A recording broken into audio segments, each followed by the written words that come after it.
4 పర్యాయాలు శాసన సభ్యులుగా ఉన్నారు. వారికి ఇంకా వేదిక మీద చాలా మంది ప్రముఖులు ఉన్నారు. వారందరికీ అదే రకంగా హనుమంతరావు గారు చాలా మంది మిత్రులు ఉన్నారు. వారందరికీ వేదిక ముందున్న నా కుటుంబ సభ్యులు, నా కష్టంలో సుఖములో సీనన్న నీ వెనక మేమున్నాము అని ఎన్ని కష్టాలు వచ్చినా ఎన్ని ఇబ్బందులు వచ్చినా నాకు అండదండలుగా ఉన్న నా కుటుంబ సభ్యులు. ఎందుకు చెప్తున్నాను అంటే సుమారు వారం రోజుల నుంచి ఈనాడు అధికారంలో ఉన్న బీఆర్ఎస్ పార్టీ ఎన్ని ఇబ్బందులు పెట్టినా మేమున్నామన్నా నీకు అండగా అని చెప్పి ప్రతి మారుమూల గ్రామం నుంచి ఇక్కడికి లక్షలాది మందిగా విచ్చేసిన నా కుటుంబ సభ్యులందరికీ,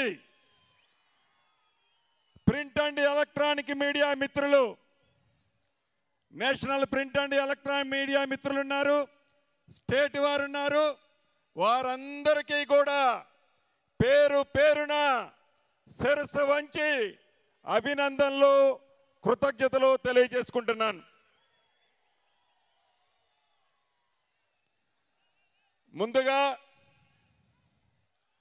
తెలంగాణ రాష్ట్రం కావాలి అని 6 దశాబ్దాల పైన తెలంగాణ బిడ్డల పోరాటం చేసి ఎవరు సాహసం చేసి తెలంగాణ రాష్ట్రాన్ని ఇవ్వలేదు.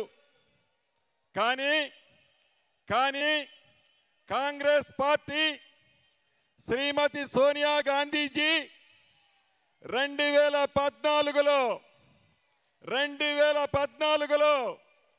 తెలంగాణ బిడ్డల ఆత్మ అభిమానాలని, తెలంగాణ బిడ్డల కోరుకుంటున్న దాన్ని గౌరవించి రాష్ట్రం ఇచ్చిన సంగతి మనకి తెలియంది కాదు.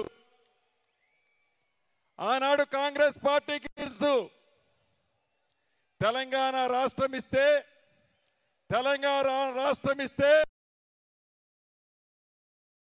కాంగ్రెస్ పార్టీ చచ్చిపోతే కూడా తెలుసు. అయినా అనేక మంది యువకుల బలిదానం భవిష్యత్తులో తెలంగాణ రాష్ట్రంలో జరగొద్దు అని ఆనాడు తెలంగాణ రాష్ట్రాన్ని ఇచ్చారు. తెలంగాణ రాష్ట్రాన్ని సాధించుకున్న తర్వాత మాయ మాటలు చెప్పి, మోసపూరితమైన మాటలు చెప్పి, టక్కరి మాటలు చెప్పి 2 పర్యాయాలు తెలంగాణలో ఈనాడు ముఖ్యమంత్రిగా ఉన్న కల్వకుంట్ల చంద్రశేఖరరావు గారు గెలిచారు. చెప్పిన వాగ్దానాలు, ఇచ్చిన మాటలు ఏ ఒక్కటి కూడా పూర్తి చేయలేదు. మాటలకే పరిమితమయ్యారు తప్ప చేతల రూపంలో ఈ కల్వకుంట్ల చంద్రశేఖరరావు గారు చేసింది ఏమీ లేదు. రైతు పక్షపాతినని చెప్పారు, రైతులని రాజును చేస్తానని చెప్పారు. దేశంలో ఏ రాష్ట్రంలో రైతులు ఆత్మహత్యలు జరగనన్ని సుమారు 8,000 మంది తెలంగాణ రాష్ట్రంలో రైతుల ఆత్మహత్యలు జరిగాయి. 2014 మేనిఫెస్టోలో రైతు రుణాలు 1,00,000 రూపాయలు మాఫీ చేస్తానని చెప్పారు. 2018లో చెప్పారు. కానీ ఆ రైతు రుణాల మాఫీని చేయలేదు. రాబోయే రోజుల్లో రాహుల్ గాంధీ గారి నాయకత్వంలో, ఖర్గే గారి ఆధ్వర్యంలో మొన్న వరంగల్ సభలో రాహుల్ గాంధీ గారు డిక్లేర్ చేశారు. రైతుల డిక్లరేషన్ ప్రకటించారు. తప్పకుండా మీ అందరి దీవెనలతో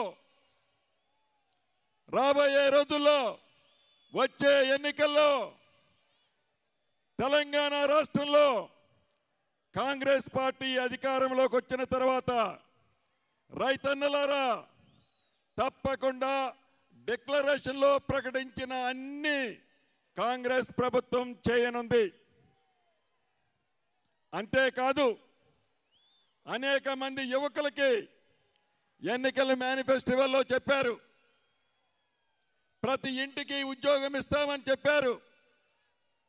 ఈ కల్వకుంట్ల చంద్రశేఖరరావు గారు 2018లో నిరుద్యోగ భృతి 3016 రూపాయలు ఇస్తారని చెప్పారు. కానీ ఏ ఒక్కళ్ళకి ఉద్యోగము ఇవ్వలేదు. ఏ ఒక్కళ్ళకి ఒక్కళ్ళంటే ఒక్కళ్ళకి కూడా నిరుద్యోగ భృతి కూడా ఇచ్చిన సందర్భం ఎక్కడా లేదు. అంతేకాదు ఇదే సందర్భంలో శ్రీమతి ప్రియాంక గాంధీ గారు నిరుద్యోగుల మీద యువత మీద ఒక డిక్లరేషన్ ప్రకటించిన మాట మనకు తెలియంది కాదు. నా తమ్ముళ్ళందరికీ ఒకటే చెప్తున్నాం, వచ్చేది కాంగ్రెస్ ప్రభుత్వం తప్పకుండా యువతకి డిక్లరేషన్లో ఏదైతే చెప్పారో తప్పకుండా కూడా నెరవేరుస్తామని కూడా ఈ వేదిక మీద నుంచి తెలియజేస్తున్నాం. అంతేకాదు అసలు నేను కాంగ్రెస్ పార్టీలోకి ఎందుకు చేరాను? సుమారు 6 నెలల తర్వాత అంటే జనవరి 1, 2023 జనవరి 1 నుంచి 6 నెలల తర్వాత ఒక నిర్ణయం తీసుకోవడం జరిగింది. వివిధ ప్రాంతాల్లో ఆత్మీయ సమ్మేళనాలు ఏర్పాటు చేసుకున్నాం. అనేక ప్రాంతాలు తిరిగాం, అనేక సంఘాలను కలిసాం, అనేక మతాలు అనేక కులాలను కలిసాం. కలిస్తే యావత్ ప్రజలది ఒక్కటే తీర్పు. అన్నా వేడి నీళ్ళక చన్నీళ్ళు అన్నట్లు మీరు కాంగ్రెస్ పార్టీలో జాయిన్ అయినట్లయితే ఒక్క ఉమ్మడి ఖమ్మం జిల్లాలోనే కాదు తెలంగాణ రాష్ట్రంలో కాంగ్రెస్కి మీకు మంచి జరుగుతుందని యావత్ తెలంగాణ బిడ్డలు తెలియజేయటం జరిగింది. దాన్ని దృష్టిలో పెట్టుకొని ఢిల్లీ వెళ్ళిన తర్వాత రాహుల్ గాంధీ గారిని, ఖర్గే గారిని, ప్రియాంక గాంధీ గారిని కలిసిన తర్వాత తప్పకుండా కాంగ్రెస్ పార్టీలోనే జాయిన్ అవ్వాలని నిర్ణయించుకున్నాం. ఈ నిర్ణయం వెనుక లక్షలాది మంది మీ అందరి అభిప్రాయం కూడా అదే. ఏ వేదిక మీదకి వెళ్ళినా అనేక సందర్భాల్లో మీరు కూడా అదే చెప్పారు. మీ అందరి అభిప్రాయాలకు అనుగుణంగా కాంగ్రెస్ పార్టీలో జాయిన్ అయ్యాం.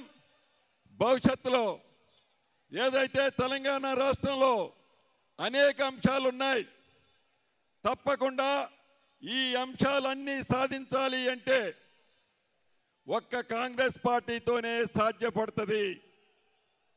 ఈనాడు అధికారంలో ఉన్న బీఆర్ఎస్ పార్టీ బిర్రగిస్తే బిర్రక ఒక పక్క బీఆర్ఎస్ పార్టీ ఉంది, రెండో పక్క యాంటీ గవర్నమెంట్ ఓటుతో పాటుగా కాంగ్రెస్ పార్టీ ఉంది. అంటే కాంగ్రెస్ పార్టీనే భవిష్యత్తులో ఈ బీఆర్ఎస్ పార్టీని ఇంటికి పంపించగలదు. ఈ బీఆర్ఎస్ పార్టీని బంగాళాఖాతంలో వేయాలి అంటే కాంగ్రెస్ పార్టీతోనే సాధ్యము.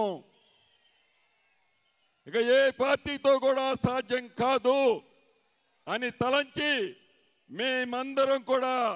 మనందరం కూడా ఈనాడు కాంగ్రెస్ పార్టీలో జాయిన్ అయ్యాం. చివరగా ఈ కాంగ్రెస్ పార్టీ రాహుల్ గాంధీ గారి భారత్ జోడో యాత్ర ద్వారా అద్భుతంగా గ్రాఫ్ ఈ తెలంగాణ రాష్ట్రంలోనే కాదు యావత్ దేశంలో డ్రాస్టిక్ గా ఇంక్రీజ్ అయిన మాట వాస్తవం. ఎవరవునన్నా కాదన్నా ఈ తెలంగాణ రాష్ట్రంతో పాటుగా రాబోయే రోజుల్లో తెలంగాణ రాష్ట్రంతో పాటుగా దేశంలో కూడా కాంగ్రెస్ పార్టీని అధికారంలోకి తీసుకొచ్చి మనందరికీ అభిమాన నాయకులు గాంధీ కుటుంబం నుంచి వచ్చిన రాహుల్ గాంధీ గారిని ప్రధానమంత్రి చేసే దాంట్లో మనందరం శక్తి వంచన లేకుండా కష్టపడి ప్రభుత్వాన్ని అధికారంలోకి తీసుకొద్దామని మనస్ఫూర్తిగా ఈ వేదిక మీద నుంచి మీ అందరికీ తెలుపుకుంటూ బట్టి విక్రమార్క గారు కూడా అద్భుతంగా మండు టెండర్లు సైతం లెక్క చేయకుండా సుమారు 1250 కిలోమీటర్లు పాదయాత్ర చేసి ప్రజల కష్ట సుఖాలు తెలుసుకున్నారు. వారిని కూడా ఈ వేదిక మీద నుంచి మనస్ఫూర్తిగా అభినందిస్తూ వారిని కూడా ఆ భగవంతుడు చల్లగా చూడాలని కోరుకుంటున్నాను. చివరగా మన ఆశయం, మన లక్ష్యం, మన ఆలోచన అంతా ఒక్కటే. ఈ కల్వకుంట్ల చంద్రశేఖరరావు గారిని అధికార మదముతో, అధికారం ఉంది కదా అని అహంకారంతో ఏదైతే ఎర్రవీకుతున్నారో ఈ కల్వకుంట్ల చంద్రశేఖరరావు గారిని ఇంటికి పంపే దాంట్లో మనందరం కష్టపడి వారిని ఇంటికి పంపే కార్యక్రమం చేపడదామని తెలియజేసుకుంటూ మీ అందరి దగ్గర సెలవు తీసుకుంటున్నాను. జై కాంగ్రెస్, జై కాంగ్రెస్. శ్రీమతి సోనియా గాంధీ గారి నాయకత్వం, సోనియా గాంధీ గారి నాయకత్వం, రాహుల్ గాంధీ గారి నాయకత్వం, రాహుల్ గాంధీ గారి నాయకత్వం. జై హింద్. Thank you.